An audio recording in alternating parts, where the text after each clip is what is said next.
Voyons donc l'influence de la taille de la source. Donc ici, je prends une source qui n'est plus ponctuelle évidemment. Je prends le deuxième schéma équivalent du Michelson. Et on va voir donc l'impact que ça va avoir sur la figure interférence. Alors, pour ça, on va considérer deux points sources quelconques. Ici, par exemple, S0. Donc ce point source émet dans toutes les directions, et parmi cet ensemble de directions, il va y avoir par exemple celle-là. Donc hop, un rayon qui est réfléchi sur M1, un rayon qui continue sa route et qui est ensuite réfléchi sur M'2, ok. Et donc pour ces deux rayons, on l'a vu, finalement le fait d'être émis par S0, ça fait que, par exemple, cette distance-là est peut-être plus courte. D'ailleurs, elle ne l'est pas, hein, mais elle pourrait être plus courte. Mais de toute façon, on s'en moque parce que ce qui compte, c'est ce qui se passe ici. Donc même si j'avais une source qui n'était pas plane, c'est-à-dire avec ici S0 par exemple qui était plus loin là, eh bien ça ne changerait rien à la différence de chemin optique parce que tout se passe ici. Donc on a ici L2 moins L1 émis par la source S0 qui est toujours égal à 2E cos alpha, avec alpha qui est cet angle-là. Prenons un deuxième point source, j'exagère, S0'. À nouveau, ça envoie des rayons dans toutes les directions. Et on va s'intéresser à la direction caractérisée par l'angle alpha.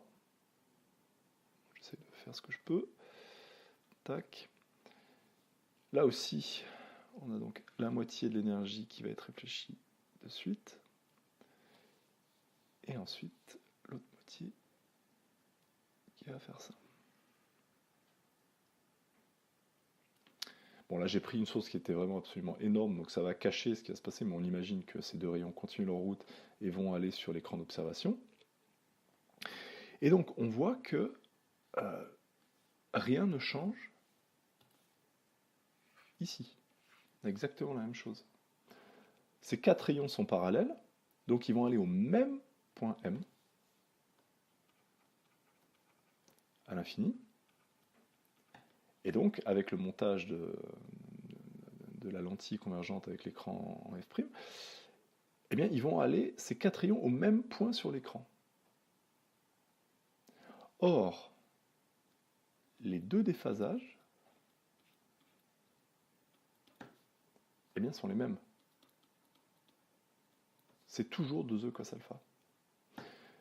Donc, ça veut dire que ce couple de rayons cohérents vont se rencontrer au point M, ils vont interférer, et ils vont donner, mettons pour que simplifier la vie, ils vont donner une frange lumineuse.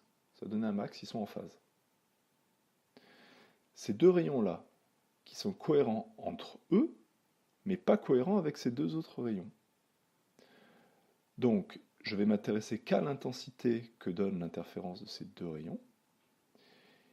Et donc, ces deux rayons qui sont totalement indépendants de ces deux rayons, ils ont malgré tout, donc ce sont les mêmes, enfin ce ne sont pas justement les mêmes wagons d'onde, mais les wagons d'onde qui vont se rencontrer au point M pour ces deux rayons ont le même déphasage que celui-ci, puisqu'il y a la même différence de chemin optique.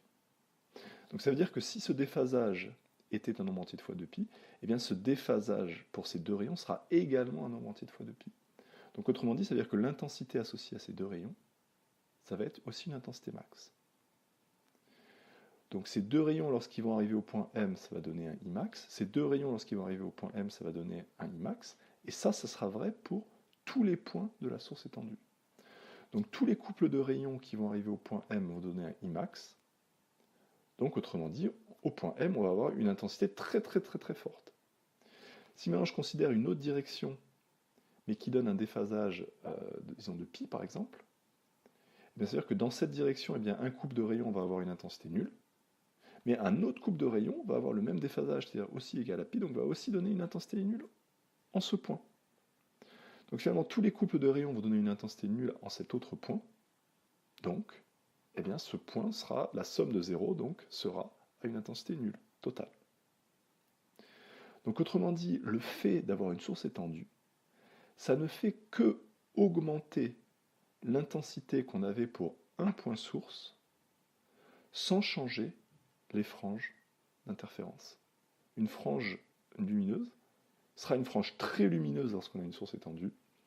Une frange noire restera une frange noire même lorsqu'on a une source étendue. Donc c'est ça l'énorme avantage du Michelson, c'est qu'on peut utiliser une source étendue sans brouiller la figure d'interférence comme on avait vu avec le montage des trous-d'ion.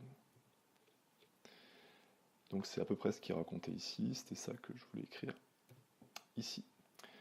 Voilà, donc il nous reste à étudier le cas du montage en coin d'air qu'on verra dans les prochaines vidéos.